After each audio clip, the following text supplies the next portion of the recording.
सबैलाई मिलाएर राख्नु, सबैको दुःख बुझ्नु अनि सबैको मन बुझ्नु, यो त तुलाको जन्मजातै गुण हो के।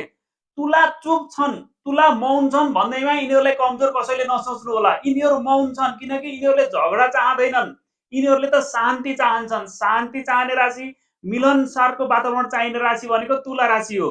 अरूको खुसी सोच्दा सोच्दै, अरूको खुसीको लागि जिउँदा जिउँदै यिनीहरूले आफ्नो पीडा लुकाउँछन् के। यिनीहरूले आफ्नो दुःख लुकाउँछन्, यिनीहरूले अरूको खुसीको लागि भनेर यिनीहरूले है त। त्यस्तै यिनीहरूलाई झगडा मन नपर्ने राशि तुला राशि हो। तुलाले धेरै माया गर्छन्, जब आफूले विश्वास गरेको मान्छेलाई आफैलाई भन्दा पनि धेरै माया गर्छन्। तर यिनीहरूलाई आत्मसम्मान प्यारो हुन्छ। यिनीहरूले एकपटक धोका पाए भने वा एकपटक मन दुख्यो भने यिनीहरू त्यहाँबाट चुपचाप टाढिन्छन्, चुपचाप टाढिन्छन् अनि त्यसपछि जिन्दगीमा फर्केर आउनेवाला छैनन्। त्यसैले तुलालाई कसैले पनि मन नदुखाउनु होला।